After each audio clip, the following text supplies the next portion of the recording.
Hello दोस्तों, तो आप लोग का स्वागत है हमारे यूट्यूब चैनल में। तो चलिए आज हम पढ़ने वाले हैं रासायनिक अभिक्रिया के प्रकार।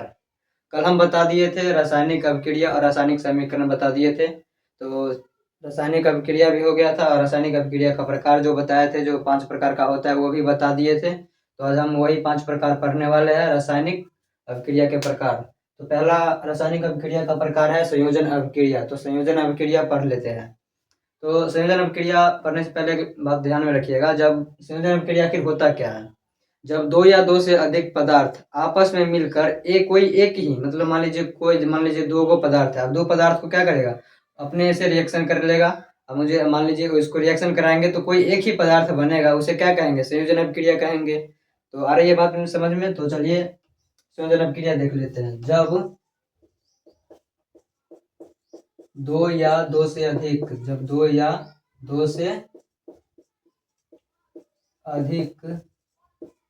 पदार्थ आपस में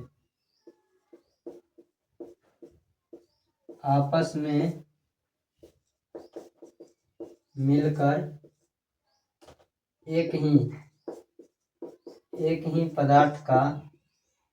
एक ही पदार्थ का निर्माण करते हैं तो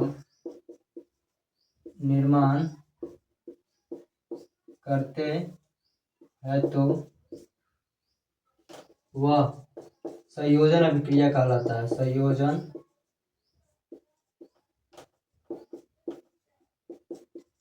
अभिक्रिया कहलाता है। तो समझ गए होंगे कि जब दो या दो से अधिक पदार्थ आपस में मिलकर क्या करता है, कोई एक ही पदार्थ का निर्माण करता है, उसे क्या कहते हैं, संयोजन अभिक्रिया कहते हैं। तो आप लोग समझ में आ गया होगा संयोजन अभिक्रिया होता क्या है।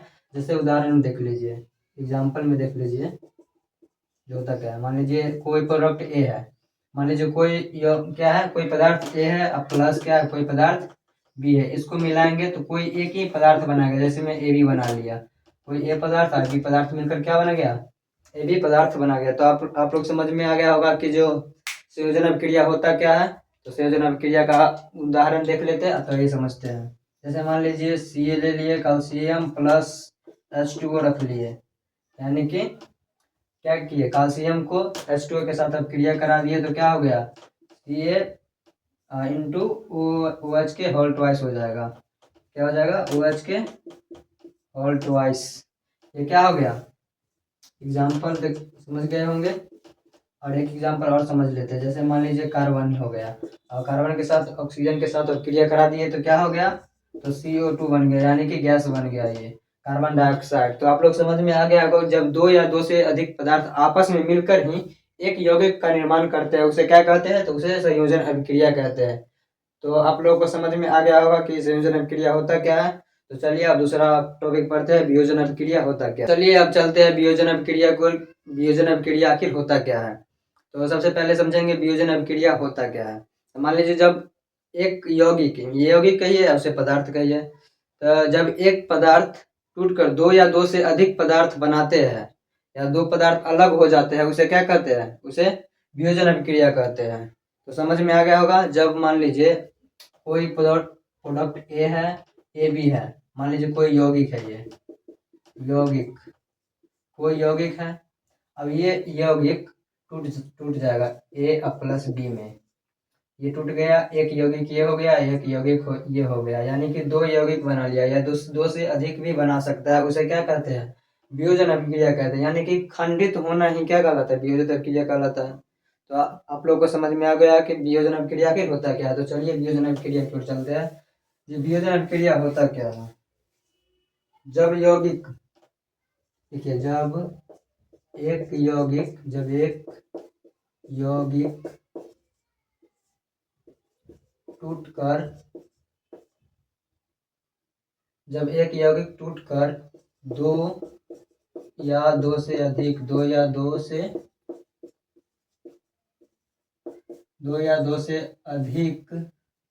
सरल यौगिक बनाता हो तो उसे वियोजन अभिक्रिया कहते हैं। उसे वियोजन वियोजन अभिक्रिया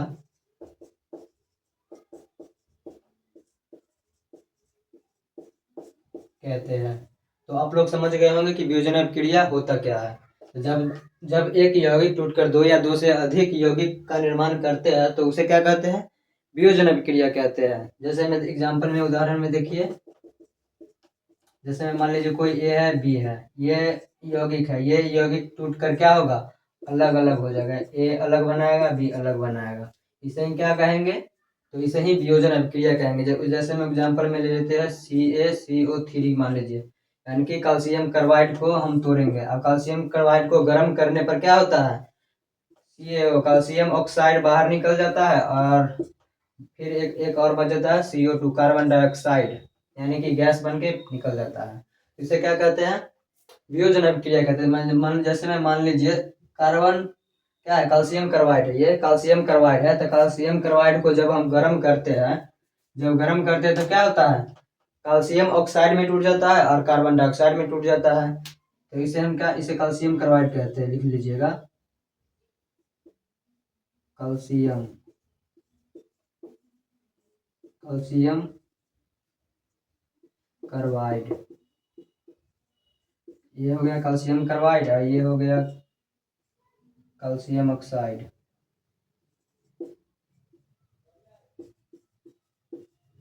कैल्शियम ऑक्साइड और ये हो गया कार्बन डाइऑक्साइड।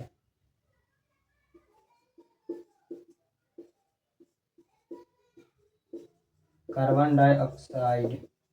तो आप लोग समझ में आ गया होगा कि वियोजन अभिक्रिया होता क्या है। जैसे मान लीजिए कैल्शियम कार्बाइड को हम क्या किए, तो गर्म करके गर्म किए तो क्या बन गया, एक कैल्शियम ऑक्साइड निकल गया और एक कार्बन डाइऑक्साइड निकल गया। तो वियोजन अभिक्रिया आप लोग को समझ में आ गया होगा। तो चलिए इसका एक दो और उदाहरण देख लेते हैं, एक दो उदाहरण समझ लेते हैं।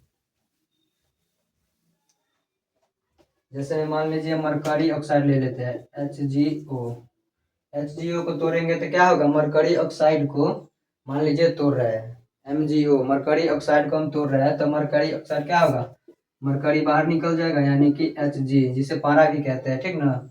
तो MgO को तोड़ेंगे तो HgO को तोड़ेंगे तो क्या होगा, Hg बाहर निकल जाएगा और O2 ऑक्सीजन बाहर निकल जाएगा। तो इसे क्या कहेंगे, वियोजन अभिक्रिया कहेंगे। मतलब एक यौगिक टूटकर दो या दो से अधिक नए पदार्थ बनाते हैं तो उसे क्या कहते हैं, वियोजन अभिक्रिया। तो आप लोगों को समझ में आ गया होगा कि वियोजन अभिक्रिया होता क्या है। तो चलिए अब अगला देख लेते हैं। तो चलिए समझते हैं विस्थापन अभिक्रिया आखिर होता क्या है। तो विस्थापन अभिक्रिया समझते हैं, जब अधिक क्रियाशील वाले तत्व कम क्रियाशील तत्व वाले को हटा देता है अपने यौगिक से, तो उसे क्या कहते हैं, उसे विस्थापन अभिक्रिया कहते हैं। ऐसे समझिएगा आसान भाषा में, जब एक यौगिक दूसरे यौगिक के जगह पर जगह ले लेता है या जगह पर आ जाता है, उसे क्या कहते हैं, विस्थापन अभिक्रिया कहते हैं। मतलब कि मान लीजिए कोई एक यौगिक है, जैसे मान लीजिए ए है फिर प्लस बी सी है, ठीक। अब ये दो यौगिक है, अब क्या करता है, ये ए है जो बी के जगह पर चल ए है जो सी के जगह पर चल जाएगा। जैसे मान लीजिए ए है, अब ए आया और ए चल जाएगा सी के जगह, ए सी साथ में हो जाएगा, अब बी को क्या करेगा, बाहर निकाल देगा। इसे ही क्या कहेंगे, इसे विस्थापन अभिक्रिया कहेंगे। जैसे मान लीजिए कोई ए है फिर बी सी है, मान लीजिए कोई यही है, ए तत्व है और बी सी तत्व है। क्या करता है, जो बी सी जो है वो एक साथ है, लेकिन ये क्या करता है, फिर ए होता है सी के साथ जुड़ जाता है और बी को क्या करता है, बी को बाहर निकाल देता है। इसे ही विस्थापन अभिक्रिया कहते हैं। तो आप लोग समझ गए होंगे, जब कम क्रियाशील वाले तत्व क्या करता है, बाहर निकाल देता है, और अधिक क्रियाशील तत्व वाले क्या करता है, अपने साथ संयोजन करके अभिक्रिया कर लेता है, उसे ही क्या कहते हैं, तो विस्थापन अभिक्रिया कहते हैं। तो आप लोग समझ गए होंगे कि विस्थापन अभिक्रिया होता क्या है। तो चलिए समझते हैं। जब लिखिए,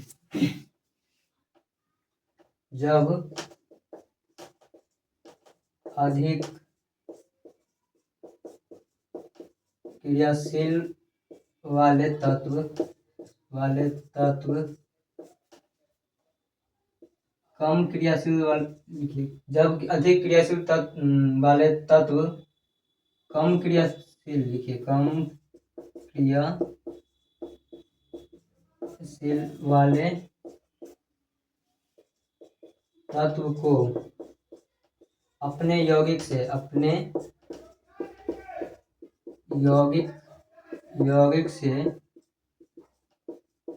हटा देता है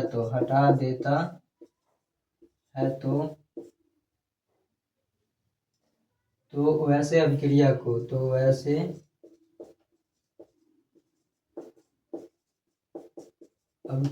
को विस्थापन अभिक्रिया कहते हैं। विस्थापन अभिक्रिया कहते हैं। तो आप लोग समझ गए होंगे कि विस्थापन अभिक्रिया होता क्या है। जब अधिक क्रियाशील तत्व वाले कम क्रियाशील तत्व वाले को क्या करता है, हटा देता है और अपने यौगिक से हटा देता है, तो उसे क्या कहते हैं, विस्थापन अभिक्रिया कहते हैं। जैसे हम उदाहरण में देख लीजिए, जो A है प्लस BC है। अब क्या हुआ, A एक अपना अलग यौगिक है और BC एक यौगिक है। अब क्या करता है, A जो है C के जगह ले लेता है, यानी A है जो C से साथ जुड़ जाएगा, AC बन जाएगा और B को क्या करेगा, बाहर निकाल देगा। तो इसे ही क्या कहेंगे, विस्थापन अभिक्रिया। अब मान लीजिए पहले B C के साथ था, अब क्या A C के साथ चला गया और B को बाहर निकाल दिया। इसे ही क्या कहते हैं, विस्थापन अभिक्रिया। एक उदाहरण लेकर समझते हैं। जैसे मान लीजिए Zn प्लस CuSO4, ये क्या है, जिंक कॉपर सल्फेट है। अब जिंक है, ये कॉपर सल्फेट है। तब क्या करता है, जिंक जो है क्या करेगा, सल्फेट के साथ अभिक्रिया कर लेगा, यानी ZnSO4 हो जाएगा। अब प्लस कॉपर को क्या करेगा, बाहर निकाल देगा। अब कॉपर को बाहर निकाल दिया और ZnSO4 हो गया। इसे क्या कहेंगे, विस्थापन अभिक्रिया। आप लोग समझ में आ रहा होगा तो एक कमेंट कर दीजिएगा। तो ये समझ में आ गया कि Zn प्लस CuSO4, यानी ये जो अभिक्रिया हुआ तो क्या हुआ, Zn को क्या किया, बाहर ZnSO4 के साथ अभिक्रिया कर लिया और कॉपर को, ये जो Cu है कॉपर है, इसे क्या किया, तो बाहर निकाल दिया। तो इसे ही विस्थापन अभिक्रिया कहते हैं। जैसे में एक और मान लेते हैं, मान लीजिए यहाँ Fe रखते हैं और CuSO4 के फिर के साथ अभिक्रिया कराते हैं। तो फिर क्या हुआ, Fe क्या करेगा, FeSO4 के साथ अभिक्रिया कर लेगा, यानी FeSO4 हो जाएगा और प्लस कॉपर को फिर बाहर निकाल देगा। तो आप लोग को समझ में आ गया होगा। एक और समझते हैं, मान लीजिए क्लोरीन ले लिए, CO2 प्लस पोटेशियम ब्रोमाइड ले लिए। पोटेशियम ब्रोमाइड को लिए, अब मान लीजिए Cl2 प्लस KBr ले लिए, यानी कि इसे पोटेशियम कहते हैं, Br को बेरिलियम कहते हैं। तो क्लोरीन और क्या किए, पोटेशियम बनाते, क्या हुआ, अब मान लीजिए क्लोरीन है, अब इस क्लोरीन क्या किया, Br के साथ अभिक्रिया कर लिया, यानी Cl2Br हो गया और K को क्या किया, बाहर निकाल दिया। तो आप लोग समझ में आ गया होगा। तो चलिए अब आगे चलते हैं। जो अगला क्या है,